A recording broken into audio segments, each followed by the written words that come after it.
तो उसको ऐसी जगह दान कर दो जहाँ दूसरों की दवाइयाँ होती हों, दूसरों के कष्ट निवारण होते हो, दूसरों का उदर पोषण होता हो, वस्त्र आदि, गऊओं का चारा आदि अगर हो, अधर्म पूर्वक कमाया हो तो हटा देना, नहीं मरोगे तो दुर्गति होगी और जिंदा में परिवार को नाश कर देगा वो धन।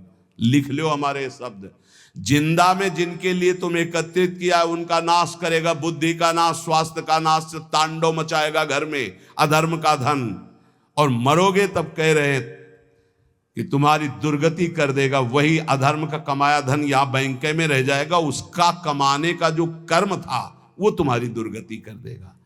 महाराज अत्रि कह रहे हैं तस्मान ग्राह्य में वही तत् सुखमानंत्यमिच्छता, इसलिए परम सुख प्राप्ति के लिए अधर्म पूर्वक धन कमाने की इच्छा मत करो। अनंत महिमा में भगवान ने धर्म की स्थापना की, पहले धर्म फिर धन, धर्म अर्थ काम मोक्ष, पहले धर्म को आगे रख करके धन कमाओ। पहले था चाहे प्राण चले जाएं, धर्म नहीं जाना चाहिए। देखा महापुरुषों को, गुरुजनों को, प्राणों की बाजी लगा दी, शहीद हो गए अपने राष्ट्र पर, अपने धर्म पर, अपने भगवत भाव पर। परः पराणाम पुरुषो यस्य तुष्टो जनार्दनः सा प्राप्नोत्यक्षयम् स्थानमेतत् सत्यम मयोदितम। इस माया से परे परमात्मा है, वह परम पुरुष जनार्दन श्री कृष्ण जिस कार्य से जिससे संतुष्ट हो गया वही परम सुखी, वही परम धनवान, वही अक्षय पद को प्राप्त करता है। मैं सत्य सत्य सत्य कहता हूं। इसलिए मानव जीवन प्राप्त करके धर्म का आचरण करो। धर्म के द्वारा संपादित किया हुआ तुम्हारा जीवन, जितने भी कर्म, वो तुम्हें महासुख प्रदान करेंगे। ना गुणान गुणिनो हंति स्तौति मंद गुणानपि नान्य दोषेषु रमते सानसूया प्रकीर्तिताः। जब कभी किसी गुणी की तुम्हारे सामने प्रशंसा होने लगे तो खंडन मत करना, किसी के गुणों का खंडन मत करो। और जब किसी के दोषों की चर्चा होने लगे तो कान में अंगुली डाल के वहां से चले जाओ। जब किसी की महिमा गाई जा रही हो तो आनंदित होकर सुनो, भगवान की विभूति है जिसका वर्णन हो रहा है। लेकिन जब किसी की निंदा की जा रही हो तो कान में अंगुली डाल के उस सभा से निकल जाओ, क्योंकि सभा में जो जो बैठा होगा उसको सबको पाप लगेगा। द्रौपदी जी को निर्वस्त्र करने का आदेश दुर्योधन ने दिया, उठ के चले जाना चाहिए। भीष्म जी को, द्रोणाचार्य जी को, अश्वत्थामा जी को, इन बड़े बड़े महापुरुषों को नहीं गए ना, नहीं रोका ना। कुछ भी हो, अगर भीष्म जी खड़े हो जाते तो किसी की ताकत थी बोले, परिणाम क्या हुआ? भगवान ने सबको मार के गिरवा दिया, सबको दंड भोगना पड़ा। जिस सभा में शास्त्र निंदा हो रही हो, संत निंदा हो रही हो, भगवत भक्त निंदा हो रही, धर्म की निंदा हो रही हो, आपकी सामर्थ्य है तो उसकी जबान बंद कर दो, नहीं तो कान में अंगुली डालो, उठ के चले जाओ। उत्तम बात यही, कान में अंगुली डालो, उठ के चले जाओ, क्योंकि सामर्थ्य की बात कानून विरुद्ध हो जाएगी। कुछ भी करना कानून के विरुद्ध होगा। परस्मिन् बंधु वर्गे वा मित्रे द्वेष्ये रिपौ तथा आपन्ने रक्षितव्यम तु दयैषा परिकीर्तिताः। चाहे कोई पराया, चाहे कोई अपना हो, चाहे भाई हो, चाहे दुश्मन हो, यदि आप भक्त हैं तो आपका व्यवहार राग और वैर से रहित होना चाहिए। भाई के प्रति राग नहीं और दुश्मन के प्रति वैर नहीं। अगर भारी विपत्ति में भाई फंस जाए तो हम कैसे करेंगे? उसकी दुख निवृत्ति। ऐसे अगर दुश्मन भी फंस जाए तो हम उसकी दुख निवृत्ति का कार्य करेंगे। दुश्मन है, वो हमें गाली देता है, अपमानित करता है, हमारा बुरा चाहता है, लेकिन हम उसका मंगल चाहेंगे, बोले उसे भक्त कहते हैं। उसे कहते हैं वो राग द्वेष रहित भगवान का भक्त जो दयावान है। आन संशयम क्षमा सत्य महिंसा दान मार्जवम प्रीति प्रसादो माधुर्यम मार्दवम च यमादस। यम और नियम, ये जिसके जीवन में होते हैं वो बहुत दैवी संपदावान माना जाता है, भागवतिक माना जाता है। यम किसे कहते हैं? ये 10 होते हैं। यम 10 और नियम 10 होते हैं। यम पहला है आनुशंस्यम, अक्रूरता। किसी के प्रति भी क्रूर वचन, क्रूर व्यवहार बिल्कुल नहीं होना चाहिए। क्रूरता तब आती है जब हमारे विपरीत कोई व्यवहार करता है, तब उसके बोलने की क्रूरता हो जाती है, चेष्टा में क्रूरता हो जाती है, हृदय में क्रूरता हो जाती है। अचानक आक्रमण होता है। अगर संबोधन करके आवे कि तुम्हारी परीक्षा हो रही तो शायद साधक सावधान हो जाए, पर अचानक आक्रमण माया का होता है। वो संभल ही नहीं पाता कि मेरी परीक्षा हो रही, और वो क्रूर बोल देता है, क्रूर कर्म कर देता है, क्रूर चिंतन कर देता है। इसका मतलब यम कमजोर है, यम नियम में वो कमजोर है। पहला यम है अक्रूरता। न वाणी में क्रूरता हो, न शरीर में चेष्टाओं में क्रूरता हो, न मन में क्रूरता हो, अक्रूरता। दूसरा है क्षमा। सबसे बड़ा बल है क्षमा। कोई कितना भी कैसा भी व्यवहार करे, क्षमा बल से उसे जीत लेना चाहिए। तीसरा है सत्य। सत्य के समान कोई दान नहीं, कोई पवित्रता नहीं, कोई बड़ा अनुष्ठान नहीं। वाणी से सत्य बोलने का नियम बना ले। कलिकाल है, इतना झूठ का बोल बाला है, पूछो मत। झूठ है ही झूठ, औरों से तो और जाने तो गुरु जी से झूठ। कई बार कहा है कि एक घर तो छोड़ दो गुरुदेव का, कम से कम उनके सामने तो सत्य बोलो। एक क्षण में उनसे भी झूठ, और जबकि पता है कि उनको पता हो जाएगा, फिर भी झूठ बोल देना। अरे भाई, फांसी थोड़ी लग जाएगी, डांट लग जाएगी, गुस्सा हो जाएंगे, पर हम सत्य बोल देंगे तो हमारा अपराध क्षमा हो जाएगा। सत्य एक जगह तो नियम ले लो, तो सब जगह धीरे धीरे फिर भाव मानी संख्या से सवाल हल हो जाएगा। एक जगह सत्य बोलना शुरू कर दो। वाणी में सत्य बोलना, ये यम का नियम। अक्रूरता, क्षमा और सत्य। हमारा जब वाणी में सत्य होगा तो आचरण भी सद आचरण होंगे, फिर हमारा विचार भी सद विचार होगा, और संग भी सदसंग होगा। यम अगला सत्य के बाद अहिंसा। किसी की भी हिंसा न करना, न मन से, न वचन से, न कर्म से। सत्यम, अहिंसा और दान। शोधन धन्य प्रथम गति की दान। बस दान का तात्पर्य इतना ही समझ लो, अहंकार रहित त्वदीयम वस्तु गोविंदम तुभ्यमेव समर्पये।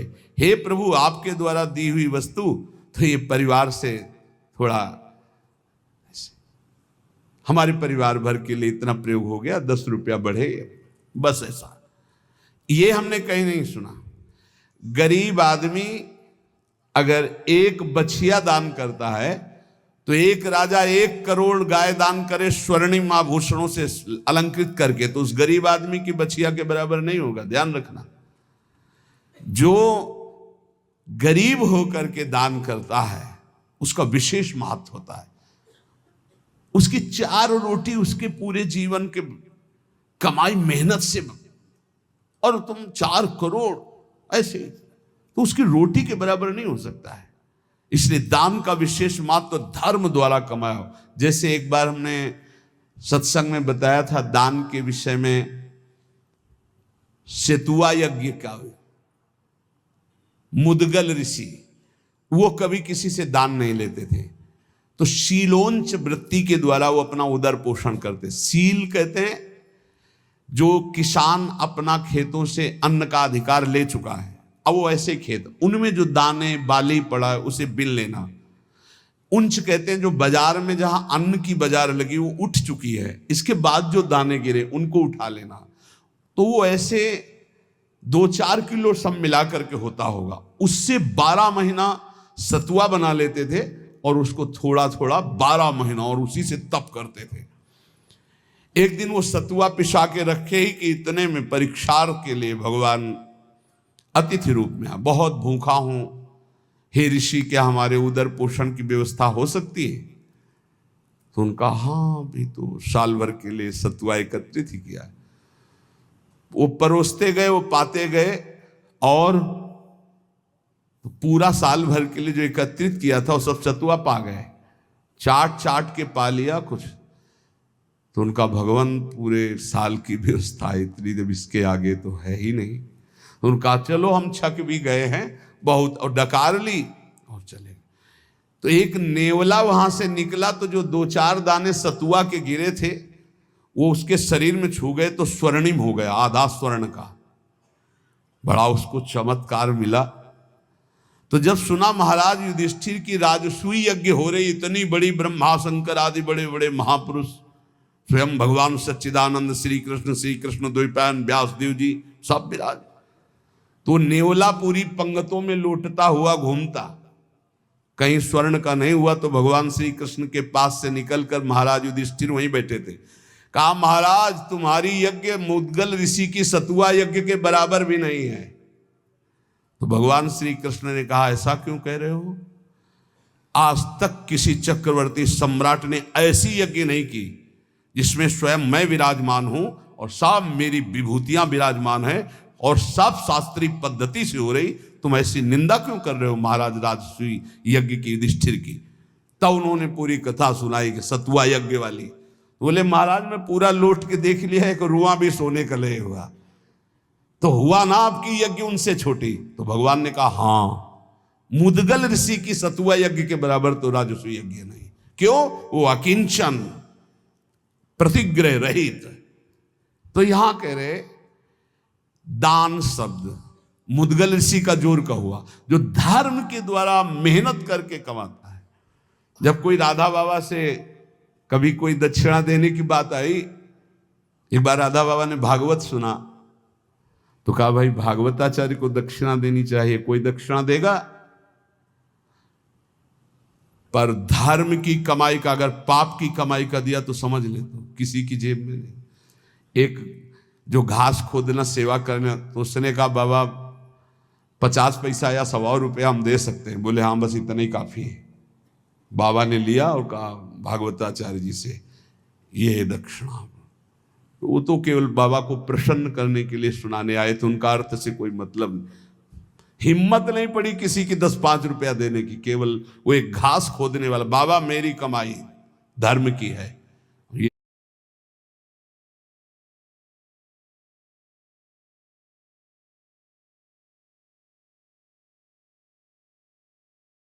10 पैसा या चाहो तो 100 रुपया, इससे ज्यादा हमारे पास व्यवस्था भी नहीं।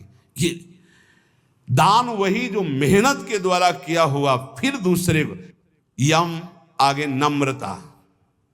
नम्रता विद्या विनयम ददाति। आज पढ़ लिख करके उद्दंड बनते हैं, पढ़े लिखे हैं। पूछो अपने माता पिता के पैर छूते हो? नहीं। माता पिता कहते हैं कहां जा रहे हो? बोले आप अपना देखो, हम स्वतंत्र हैं, हमारा जीवन अपने, हम जो कर रहे हैं वो तुम्हारा अधिकार नहीं। ये है विद्या, ये है विनयम ददाति, ये है विनय। कठोर शब्द बोल रहे हैं माता पिता को, उद्दंडता पूर्वक व्यवहार कर रहे हैं, गुरु का उपहास कर रहे हैं, टीचर का उपहास कर रहे हैं। बच्चों को देखो ना, टीचर का उपहास कर रहे हैं। नम्रता विद्या से आती है। विद्या विनयम ददाति। पढ़ना लिखना ये तभी सार्थक है जब विनय आ जाए। उल्टा हो रहा है, जितना विद्या घमंड बढ़ता चला जा रहा है, अहंकार बढ़ता चला। विद्या रूप महत्व कुल धन जौवन अभिमान, कुछ नहीं मिला, कोई विद्या नहीं। जो जितना विवेकवान, जितना विद्यावान उतना विनयी पाया गया, घमंडी नहीं पाया गया। या उल्टा होता है। क्यों उल्टा होता है? क्योंकि गुरुजनों के चरणों में बैठकर विद्या नहीं ली गई है। इसीलिए पहले गुरुकुलों में भेजा था महापुरुषों के समीप के, वहां विद्या विनय प्रदान करती थी। रजोगुण रहित जीवन, ऋषियों के समुदाय में एक भागवतिक वातावरण है। नम्रता। फिर है सबसे प्रीति। सब जीवन सुप्रीति रीति निभाता अपनी, सबसे प्रेम का व्यवहार, लेकिन निष्काम, किसी से कोई कामना नहीं। फिर यम में आता है प्रसन्नता। संतुष्टायन के, हर स्थिति में तुम्हारा मन प्रसन्न होना चाहिए। फिर मधुर वाणी, जब बोलो हंस बोले बहु मान दे, परुख वचन कबहु न कहाए। और कोमलता, हृदय बड़ा कोमल होना चाहिए। ये 10 लक्षण यम कहलाते हैं। कहा जाता है ना, यम नियमों का पालन करने से ही भगवत प्राप्ति होती है। तो अक्रूरता, क्षमा, सत्य, अहिंसा, दान, नम्रता, प्रीति, प्रसन्नता, मधुर वाणी, कोमलता, ये 10 यम हैं। और ये 10 नियम हैं। शरीर की पवित्रता, वस्त्र की पवित्रता और मन की पवित्रता, तीनों पवित्र होने चाहिए। बिल्कुल ऐसे पशुता हो रहे, हाथ कोई धो ले तो बड़ी बात है, पहले जल लेके साधु लंगोटा सोटा कमंडल, ये बिल्कुल अब इतना वीआईपी है कि कमंडल रखना बेइज्जती की बात हो जाएगी ना। बाबा जी कमंडल कैसे, कमंडल है, डंडा है, बंधा लंगोटा, काछ वाछ मन निश्चल राखे, धन धन जननी तेरी। रास्ते में लघु शंका लगी तो कैसे हो गए? आचमन करना है, मूत्रेंद्री का प्रक्षालन करके, हस्त प्रक्षालन करके, आचमन करके, तप है पवित्रता का। ऐसे पूरा शुद्ध वातावरण, शरीर अपवित्र, वस्त्र अपवित्र, मन अपवित्र। नियम, सबसे पहला नियम पवित्रता, शरीर पवित्र, वस्त्र पवित्र, विचार पवित्र, कितना बढ़िया जीवन होता। दूसरा नियम में है यज्ञ, तो यज्ञानाम जप यज्ञ, उसमें सबसे बड़ी यज्ञ है जप यज्ञ। राधा राधा राधा, नियम ले लो जप यज्ञ का। नियम में तीसरा है तप, अपने धर्म का पालन करते हुए जो आपको कष्ट मिलता है उसको सहना तपस्या कहते हैं। जैसे आप प्रातःकालीन वेला में, प्रातःकालीन क्या, अर्धरात्रि वेला में जगते हैं। प्रातःकाल तो 4 बजे से होता है, यहाँ तो अखंड कीर्तन ही चलता रहता है, पर रोड में हम जब 2 सवा 2 बजे उतरते हैं तो 10-20 हजार लोग खड़े होते हैं और सब साधक जन सेवा में रहते हैं। तो इसका मतलब 1 बजे जगे होंगे, तब तो वहाँ सेवा में पहुँचे। और वो लोग तो हो सकता है कोई 12 बजे से खड़ा हो, कोई 11 बजे से, कोई 1 बजे से। अब जो नींद नहीं लिया, जो कष्ट से, इसे तपस्या के, इससे पाप क्षीण होते हैं, इससे बहुत लाभ प्राप्त होता है। ये बाहरी तपस्या है। समय से स्नान करना, चाहे गर्मी हो चाहे सर्दी हो, समय से अपनी दिनचर्या में आना, चाहे जितना कष्ट हो, ये बाह्य तपस्या में होता है। भोजन आदि ना मिल पाना, फिर भी अपनी दिनचर्या करना। और आंतरिक तपस्या मानी जाती काम क्रोध लोभ आदि को सहना, इनको सहना आंतरिक तपस्या कहे। इन तपस्याओं के अलावा और भी बहुत सी तपस्याओं का वर्णन, पर वो खास बात नहीं। आए हुए वेग को सह जाए सो महात्मा, काम के वेग को, क्रोध के, लोभ के, मोह के वेग को जो सह जाए, ये सबसे बड़ी तपस्या। नियम पवित्रता, नियम जप, नियम तप, कष्ट सहने का स्वभाव, नियम दूसरों को सुख देने का स्वभाव। आओ बैठो बैठो, मृदु भाषण। आप जल पिएंगे? अच्छा, श्री जी का कुछ भोग लगा, आप थोड़ा प्रसाद पा लीजिए। मृदु व्यवहार, सरल व्यवहार।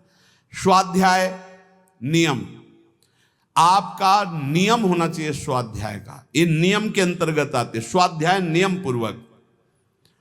और नियम जनेन्द्री का निग्रह अर्थात ब्रह्मचर्य। नियम में ब्रह्मचर्य व्रत बहुत जोर की बात। गृहस्थ है तो संयम पूर्वक विरक्त है, जनेन्द्री का संयम ब्रह्मचर्य। और मौन व्रत, वाणी का मौन व्रत, ये नियम। और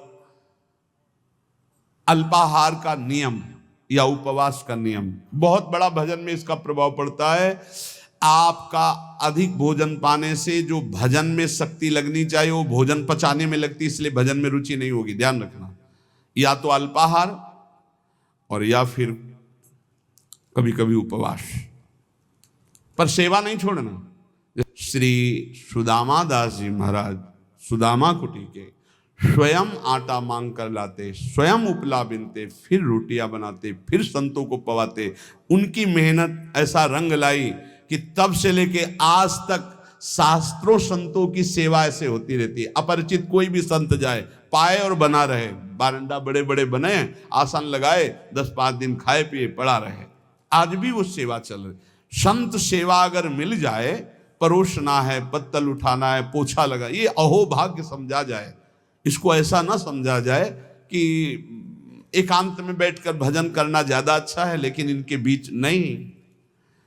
मन की गति को संभाल पाना बहुत कठिन है। आज एकांत के लिए, भजन के लिए कर रहा है, कल एकांत के लिए, भोग के लिए कहेगा, इसका कोई विश्वास नहीं। गुरु प्रदत्त दिनचर्या को कभी न तोड़ा जाए, और 10 वर्ष एक ही दिनचर्या चलाई जाए, मन शांत हो जाएगा, अपने आप देख लेना। ये नियम है। अल्पाहार नियम बना लो अल्पाहार का। एक साधु की, साधक की दिनचर्या भोजन की होनी चाहिए। इतनी रोटी, इतना चावल, इतनी सब्जी, इतना दाल, वो नियम है, उतना ही पाना है। कुछ भी हो, अच्छे से अच्छा पदार्थ हो, एक नियमावली भोजन की होनी चाहिए। और स्नान 3 बार, ब्रह्मचारी 3 बार स्नान होना ही चाहिए। 24 घंटे में 3 बार स्नान। वो शरीर सुख के लिए नहीं, जैसे अब सोने जा रहे हैं तो कोई स्नान करते हैं, नहीं, कदापि नहीं, दिनचर्या के विरुद्ध नहीं। एक प्रातः जो अभी 1:30-2 बजे हुआ, और एक पुनः अगर आपका दिनचर्या का क्रम में 8 बजे, 9 बजे, 10 बजे जैसे स्नान का हो, फिर एक सायं 4 बजे, 5 बजे, बस। अपने का तो 2-3 घंटे बाद ही पुनः स्नान होता है, फिर सायं होता है। 3 स्नान जीवन हो गए, 3 स्नान जीवन। अगर कहीं पेट खराब हो गया तो जय बार फिर अर्ध स्नान करना ही करना है। ये 10 नियम और 10 यम ये साधक के जीवन में होने ही चाहिए। नियम पवित्रता का, जप का, तप का अर्थात कष्ट सहने का, दूसरों को सुख देने का, स्वाध्याय करने का, ब्रह्मचर्य का, मौन का, उपवास का, स्नान का, ये नियम होने चाहिए, नियम होने चाहिए। इसमें ये नहीं देखा जाता है स्नान का कि शौच लगी है तो ठीक है, शौच नहीं लगी तो चलो नहीं करते स्नान, इसका नहीं। एक नियम अपने लोगों की दिनचर्या रही। यहां तो बाथरूम, शौचालय गंगा किनारे, जब शीत वायु चल रही तब 3 बार स्नान, और पूरी जटाओं के सहित।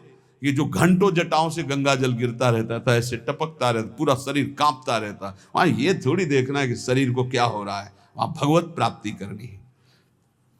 आगे कह रहे हैं महर्षि विश्वामित्र जी की वाणी, निज अनुभव कह रहे हैं। कामम कामाय मानस्य यदि कामः समृद्ध्यति अथैनम अपरः कामो भूयो विद्यति बाणवत।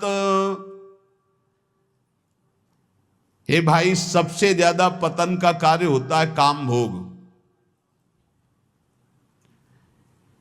ये ऐसा विकल कर देता है भोग के लिए कि सब प्राणी को, पशु पक्षी मनुष्य देवता कोई भी, ये सब विकल कर देता है कि रुक पाना बहुत कठिन होता है।